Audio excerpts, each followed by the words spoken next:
There's one thing that the Lord has stressed, the Lord revealed to me and my family is that I need to do a better job of resting. But one thing we do though, I can just look back at the last few months and I can tell you, y'all don't be judging me. Okay. We are a football household. We watch American football. I probably watched most not gonna judge you or all of the playoff games this past weekend.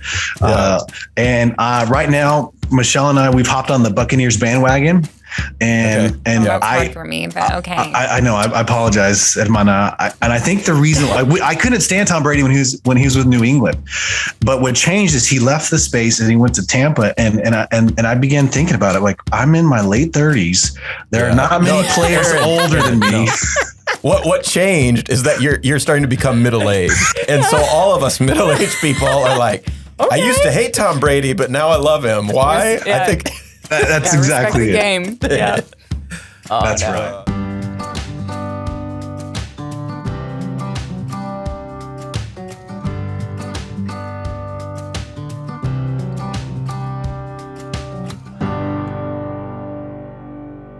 Welcome to Foreword, a TEDS faculty podcast. I'm Josh Jipp.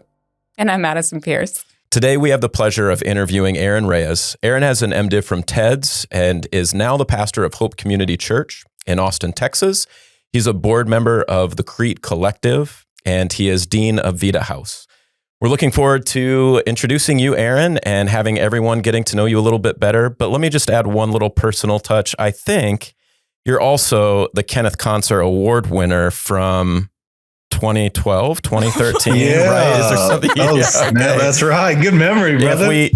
I remember. Yeah, if we just walked about 100 feet. Unfortunately, you're not in the studio. Otherwise, we could take a pilgrimage and see your name. Yes. Walk by it every day. I walk by my wife's name there as well too. But that was anyway, one of the most surprising items of mail that I ever received in my life was that note. So that was a tight experience. I want to keep bringing it up, milk it for all it's worth. So. That's amazing. Anyway. I didn't know that. Yeah. Congratulations. Amen. Thank you. Well, it's an honor to be here with you. I'm a huge fan of the podcast and also very grateful for what each of you and your team does for TEDS. And as an alum, I'm really grateful for y'all's leadership and service. So thank you guys. Thanks, Aaron. I appreciate that. So to get started, we always ask about kind of backgrounds, your origin story. And one of the things that I know is that you're really passionate about serving the community where you grew up. I hope that will come out, at various points today. So where did you grow up? And can you tell us a little bit about it? Yeah. So my life, particularly pre-college, is split up into two places. The first half is in El Paso and also Ciudad Juarez, and the other part is Austin. But I grew up the son of a Mexican immigrant and a white American. So I'm what my relatives in Mexico would call me a pocho. I'm a mestizo. And we spent the earliest years of my life in Ciudad Juarez. But then my biological parents split up, and then we moved to El Paso. And at that point, my mother became a single mother for about the next 7 years of her life. And so we lived in Section 8 housing. And so those early years really set a tone and even just framework for living. We experienced a lot of robbery. I think 3 times in our years that we lived at these various apartment complexes, we were robbed, and we hit gold when we were approved to live on the second floor, because once you got the second floor, the robberies just went dramatically down. And so that was kind of my context, my experience of being a latchkey kid, mother working 3 jobs, and I'm home by myself. But I never once thought it weird because all of the other kids my age in these complexes also didn't have a father in the house generally, or maybe we had a father but not a mother. And so single parenthood was the experience of what many of us had. My family is Mexican-American, and in the sense that I have a significant segment of my family that are Mexicanos and others who are mix of white from Welsh, English, Scottish, Irish descent and whatnot. So that reality has shaped a big part of my ethnic and cultural identity. When my mom remarried my stepdad, my dad, thanks be to God, we then moved from El Paso to Austin as they wanted a fresh start and really symbolically to kind of get away from what was life back then. so that's a lot of my upbringing, and as we'll share, continue to share, that has shaped. The Lord has used that to shape much of my own ministry and what we're doing today. I didn't grow up spiritually wise. I didn't grow up in a Christian home, even though we probably would have identified as Christians.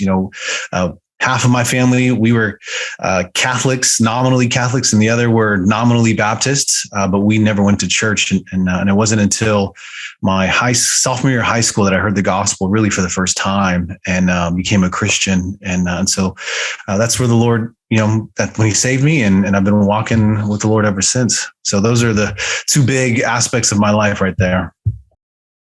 Awesome. So when you came and did your MDiv here at TEDS, were you thinking you would go back to Texas, or did you have any idea what life would be like after you did your MDiv here at TEDS? No. When I left Austin for undergrad, I really had no intention of ever moving back to Austin, and that's not because I didn't like the city or anything. I just didn't have those categories. But I went to TEDS knowing that the Lord was calling me to the pastorate. My conversion was pretty dramatic in the sense that I knew what life was like before becoming a Christian, and now I know what life was like, and just to use Paul's language and the pastoral epistle, like that regeneration was there. And so I was like, this is it, Lord, I now have tasted and seen. I want to tell others. So I didn't have categories. I actually thought I was going to stay in Chicago after seminary and maybe plant a church and more of the urban square. And by urban, I don't mean what I now mean by urban, but I was thinking like downtown Chicago, Michigan Avenue. I think for most late 20-somethings, when Tim Keller, we're reading Tim Keller's work, we thought we were all going to be the next Tim Keller, and then we realized we're not Tim Keller. and so, I didn't have any thoughts of coming back to Chicago. I mean, back to Austin. We thought we would just stay in Chicago. Yeah, but something shifted, and now you have this really special community in Austin. Can you tell us a little bit about what changed, and then tell us about hope? What changed was the Lord and how He worked in my heart. So there were two forces that really came together around at the same time. One was that the Lord was reorienting my heart toward vulnerable communities, and this was a big thing because for folks who grew up in my context, your goal was to leave the barrio. Right. You made it by getting out. That's one of the reasons why my parents wanted to move out of El Paso, was get out of that education system, get out of the experience, get out of the crime, the drugs, and make it out. By the way, shout out if you guys ever have Hulu, I would suggest to check out Reservation Dogs, because it picks up a lot of those themes of getting out of your hard place and that ideal and that dream. And so that's partly why I didn't think about coming back to Texas, is because I made it out. I made it to Chicago. But the Lord, during that time in seminary, began highlighting with increasing intensity how the gospel of the kingdom is especially for neglected and distressed peoples and communities. And a story that Josh and I like to commiserate over. But I remember being in, I believe the class was like Synoptic Gospels and Johannine literature. I believe that's what it was. Mm-hmm. And as we're reading and rereading the Gospel of Luke, there were stories and teachings and parables that were sticking out in ways that hadn't stood out before. And I made a remark, kind of tongue in cheek to Dr. Jipp, to Josh, saying, I don't know about y'all. I look back to the classmates like, I don't know about y'all, but I don't feel like a Christian. Does anyone else feel like this? Because we're reading of what Jesus is doing and what He's teaching and inviting His disciples into that type of living. And I didn't live up to it. Like I didn't feel like I was. And so the Lord was doing a work of not only softening, but really highlighting His heart for the marginalized, His heart for the neglected, for, as it were, the foreigner, the orphan, the widow. And so that was what the Lord was doing in my own heart, spiritually, formation-wise, theologically. But then on the kind of personal, cultural side, I was also during that time making frequent visits back to Texas, going to Austin, to El Paso, to San Antonio to visit family. We were going back for fiestas, pachangas, that type of family get-togethers, and I'm hearing music that I hadn't heard in a while, in a minute. I'm hearing norteño music. I'm hearing music that I heard growing up, the Tejano music, and I'm hearing cumbia, and I'm eating the foods. I'm smelling the smells, the spices, and I'm thinking, where has this been my whole Christian life? Because from when I became a Christian till now, maybe at that point I'm 27. So there's a good, at least 10 years where my entire Christian life was, and I don't say this to throw any shade on this segment of the church, but was just kind of like white evangelical churches where there weren't categories for ethnicity and culture. And I didn't see people like myself. I didn't see the values that we held to in my family, yet alone the cultural expressions, the music and whatnot. And so as I'm making those trips to see family and friends, I began asking myself and asking the Lord, like, I'm not seeing my culture in my church spaces.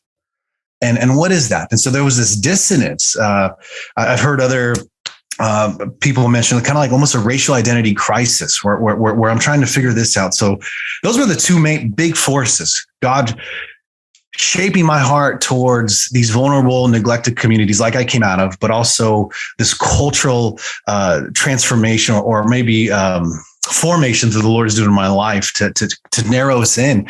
And I'll give another shout out to Ted's right now. And so where the Lord did, I'm a charismatic by heart, even though not, denominationally anymore, but there are a few moments in my life that I've really felt the Lord speak to me. And one was it was a Tuesday morning in February of 2012. I'm driving up because I've got Greek exegesis, I think 3 or something. And I have no lie. I just had this overwhelming sense that the Lord was saying, you're going back to East Austin. You're going back to this place that you didn't think you would ever go back to. And I said, all right, Lord, that's cool. But the wifey's got to agree to this. Get home that night, bring it up to Michelle, my wife.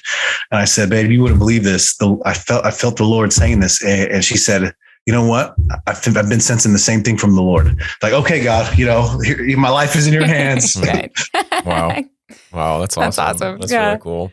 Thanks, Aaron. Yeah, and so encouraging. It's such a privilege to just to see what you're doing. And I was on your website, on Hope's website, and I noticed that I won't have the title right, but there's something like an immigration advocacy advisor. Mm-hmm. I'd love to hear a little bit about. It might connect a little bit to what you were saying before in terms of thinking about the orphan, the widow, the immigrant, so on and so forth. But I'd love to hear a little bit about Hope. I'd love to hear a little bit about why that would be something that would be a church,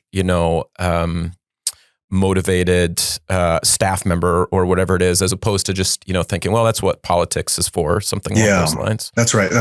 Great question, Josh. So we moved back to Austin in the summer of 2014. It was after Michelle had finished her doctoral studies, and we moved back and we came to this part of East Austin, which historically has been neglected, distressed, and intentionally displaced, where because of segregation, we had a law in the late 1920s legally creating segregation for brown and black communities. And what year? When did the law go into effect? Do you know when that was? Yeah.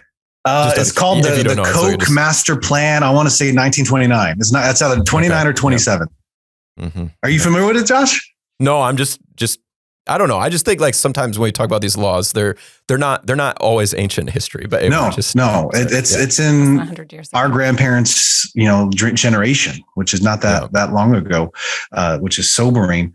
And so we came to this place because, at this time, church planting is it's a sexy thing at that time, especially Austin, very hip, but no church plants are coming to this part of Austin. And so we wanted to come, not because we were the only church. There were some, by God's grace, amazing. There are some amazing churches right in the community, but we're wanting more churches. And so we came, not with a ton of resources. We came knowing that our vision was going to be, connecting with people one person at a time, one family at a time. And this is a context that I grew up in. And over time, we began seeing this common theme of distress. Now, the distress was different, but hardships. And And similar to my own story, one of those biggest hardships that people face is immigration. A number of undocumented immigrants, asylum seekers, even now refugees in the Eastern Crescent of Austin. And so since this is where the Lord has us, for us to be faithful and knowing that God's gospel is for these people, is how do we, in word and speech, present Christ to them, present this word. And so you mentioned, Josh, about the immigration advocacy portion is we know that as a church, we want to help these precious image bearers of God know what are the steps to take that they can take legally, right? That, we're not lawyers, but we can connect you with a whole list of lawyers. We can't provide all the resources that you might love, but we know nonprofits. And so we want to connect you. And so we wanted to create this role who could be that kind of like a caseworker who would be able to connect generally undocumented immigrants or asylees with the resources they're looking for. But not only that is just practicing the ministry of presence with them. Because what one way that'll just demonstrate a ton of love is just being there and praying with them, eating with them. We might have an agenda of things we want to cover when we're meeting with them, but like, we're going to play with your kids. We're going to talk about soccer. We're going to just practice that ministry of presence. And the Lord has been so kind to minister to many people and minister to us as we're doing this. Cool.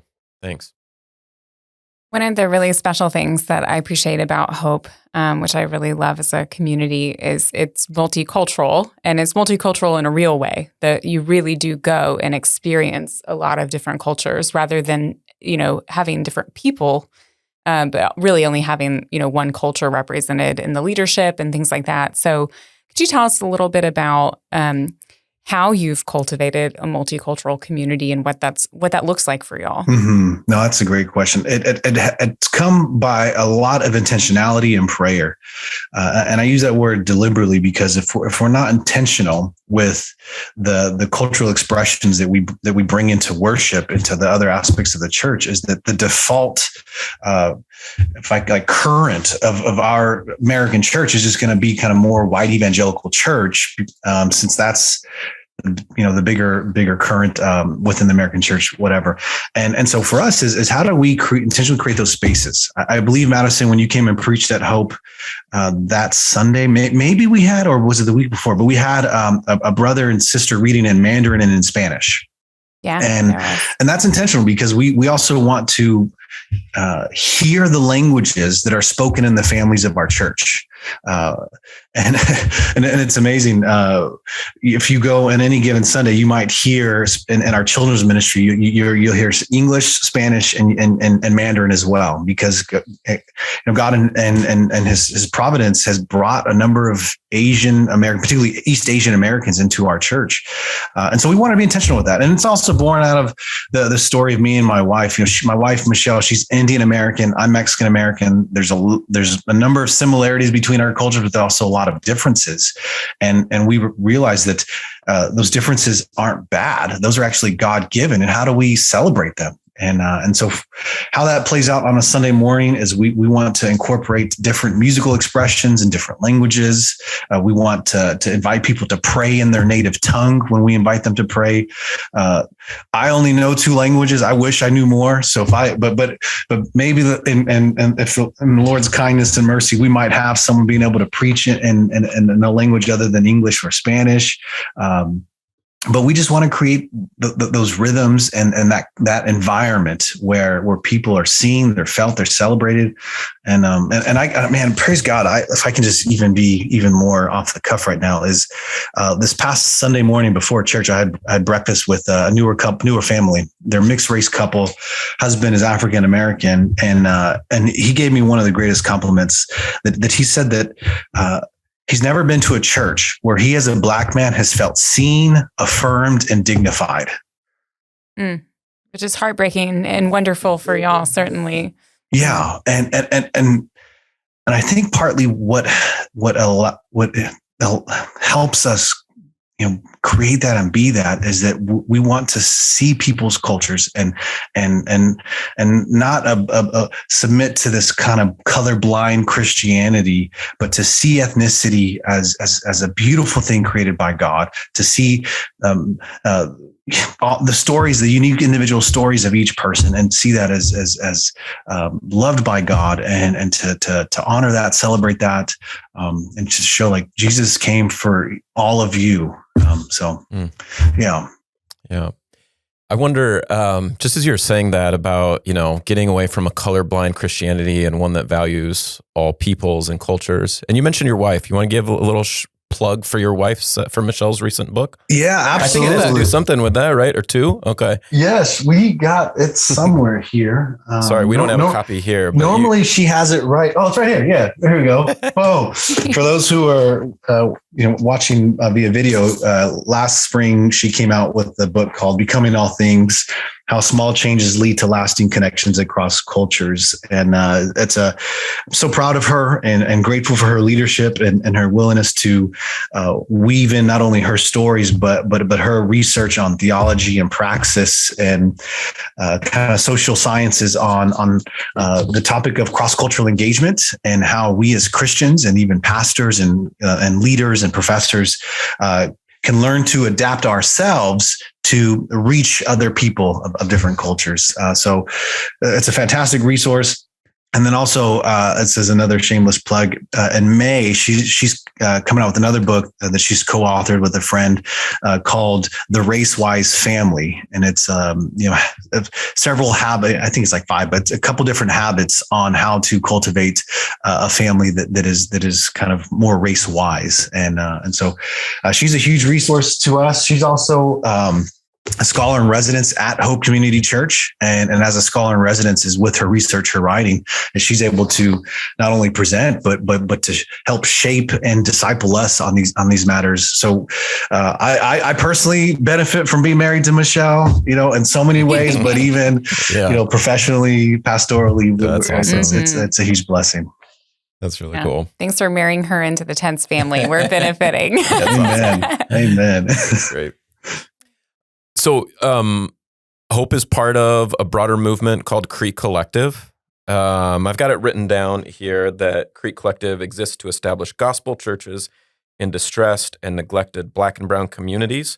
You want to share anything about Crete Collective? Yeah, absolutely. It began, the vision for the Crete Collective is several years old, and it's a number of the founding churches and pastors who, like my own story, we were in predominantly white networks and denominations, and the Lord was using us and even those denominations, but we began to realize that the emphases or even the different practical questions on how to engage poor, working class, Black and brown communities, the strategies are different. And the way you engage white suburban communities or even like white downtown communities are just going to be different. And being that we came from those places, like we have not just firsthand experience to know how to engage them. And so from that, we thought, let's create our own table. Let's not wait for these other movements to realize the need for this, but let's create our own table, as it were. And so a number of different churches and pastors, we came together so that in November of 2020, we launched the Crete Collective. And our heart, as you read, Josh, is we want to strengthen, renew, and plant more churches and distressed, neglected brown and Black communities. And that's not, those communities aren't going away, right? America is becoming more brown and more Black as even immigrants from the Caribbean, West Africa, from immigrants from Central and South America, even South Asia, they're coming to the United States. Like, we want to plant more churches in those communities. And so that's where it was born from. But we also, an element that we prioritize at the Crete Collective is we will say, we're going to preach justification and we're going to preach justice. That this idea of ministry is not one or the other. And we're not trying to play partisan politics that tends to prioritize one over the others. We see in the scriptures, in the gospels, when Christ comes to Mark, the Gospel of Mark, right? He's proclaiming the kingdom of God and inviting people to repentance. And the very next pericopes is him healing people, him incorporating people back into society through cleansing them and whatnot. So it's this whole gospel that we want. And so we're excited about it. We've been able to plant a couple churches this past year. We've got more churches in the pipeline, Lord willing, that we hope to send out and continue planting. So, and are they all in sort of are they all over the United States, or are they? Yeah, they are. Mm-hmm. So we're all over the country. Like 3 planters that we've had more planters, but 3 specifically that I'll highlight is that one is in Florida, one is in Arkansas, and the other is in Washington, D.C. Very different contexts. I mean, I just said those 3 states. They're all very different, and we're wanting to continue to do that. And we also recognize even the nuance too, is that a Latino community in Florida is going to be different than a Latino community in Texas, and an African American community in Arkansas is going to be different than an African American community in Chicago. And so we want to be sensitive to the nuances and the contextualization that's required to reach those communities. But what is clear is we need to preach justification and we need to preach justice. Mm-hmm. That's awesome. Can you tell us a little bit about how you're equipping those churches and how you're sending them out? Because I think there are some distinctive ways that y'all are planting churches that complement some of the more kind of traditional models. Yeah, that's good. When we're eager to partner with planters who are already connected with other orgs. We even have, actually, I believe a planter, the brother and his sister in Florida. They're partially connected with the EB Free Church, and we're also helping with. So we're complementing each other, complementing some of the resources that these other networks can offer. But what we can offer is that unique training of what does it look like to survey and do kind of like the term is escaping me. There is a cultural exegesis of the city, of the neighborhood. And those are tools that we will have and more readily, more polished than say another network or org that's just this context they're not used to. And so we provide training on that. We talk about what does community development look like? Because if you're going into a distressed community as a local church, it's yes, you're doing your worship, you're doing your discipleship, but you also need to think through, what does community development look like? How does your church and the people in the pews, how are they going to be involved with those aspects of it? So those are the ways that we hope to complement other movements. That's awesome. Thanks, Aaron. Okay, this is incredible and it's really powerful, but I need a breather for a minute. Aaron, what do you do to we're talking about pastoring, church planning, right? So what do you do to chill, have fun, refresh, rest? Yeah. We'll get to your academic dean responsibilities in a minute. That's a great question. Tell me something fun about yourself, Aaron. What do you do? Admittedly, probably like y'all too, rest is hard for me. Okay. The answer is nothing. Just move on to the academic. If there's one thing that the Lord has stressed, the Lord revealed to me and my family is that I need to do a better job of resting. But one thing we do though, I can just look back at the last few months and I can tell you, y'all don't be judging me. Okay. We are a football household. We watch American football. I probably watched most not going to judge you, or all of the playoff games this past weekend. Yeah. Right now, Michelle and I, we've hopped on the Buccaneers bandwagon. That's hard for me, but okay. I know. I apologize, Hermana. I think the reason I couldn't stand Tom Brady when he was with New England, but what changed is he left the space and he went to Tampa, and I began thinking about it. I'm in my late 30s. There are not many players older than me. No. What changed is that you're starting to become middle-aged, and so all of us middle-aged people are like, okay. I used to hate Tom Brady, but now I love him. Why? Yeah. I think. That's exactly it. Game. Yeah. That's right. Do you have any real allegiances? I mean, Cowboys or? I'm a 49ers fan. Ever since I was 5, diehard 49ers fan. And so this past weekend was a good weekend. I grew up being in Texas, everyone's a Cowboys. And so I was persecuted for my faith in the 49ers and by all the Cowboy lovers here. And the 80s and 90s were tough because the Cowboys and Niners, the rivalry there. Madison, you know that. Were you a Cowboys fan growing up in your neck of the woods? My husband, I'm married. We have an editor though, right? Yeah, Curtis is a huge Cowboys fan. You know huge. What? I think brother was commenting on my social media too. God help him. I'm a Saints fan, and I always have been. My family's from Louisiana, and moved into Texas and everything. So the Saints are one team the Bucks can't seem to overcome. That's why the Bucks, I have trouble with them because they're in our division and everything. Yeah. They're always a thorn in our side too. So yes, yeah, exactly. Well, we enjoy football. If your colleague was on here, he and I would be chopping it up over Liverpool too. So I'm a big James, big soccer fan or football, and Liverpool's my squad. They're actually playing right now. I don't think I have it recorded, but they're playing in the Carabao Thanks Cup. For being here. Yeah. But I think realistically, I'd like to hear it's on the background. Yeah, I was thinking of should I put my Salah jersey right up here? But I think we also just slowing down with the kids and enjoying them as well. I've been, our daughters got into ballet, and so I've been. If you were here, you'd see me trying my different ballet movement and playing with my son. And so, I'm trying to get better at resting, y'all. So that's my admission. Cool. Yeah. That's awesome. Thanks, Aaron. You were saying today that you're a dance dad now, right? Yeah. My daughter started, so my boys are into all kinds of sports, and that's real easy for me to connect with. But my daughter started dancing, and I found that she's just happy for me to try. Yes. So amen. That's what I do. I try, and nobody outside our family is allowed to watch. That's too bad. Sorry, y'all. That's not a behind the scenes you're going to get. No, that's awesome. Oh, my goodness. That's precious. Thanks for sharing. All right. Do you feel? Yeah, I feel good. I feel like I had a breather. I'm a little rested. Let's get back to this. Well, Josh, if you ever come down, I'll take you to the same taco joint. To the same taqueria. I took Madison when Herb Mitchell and Lauren came down.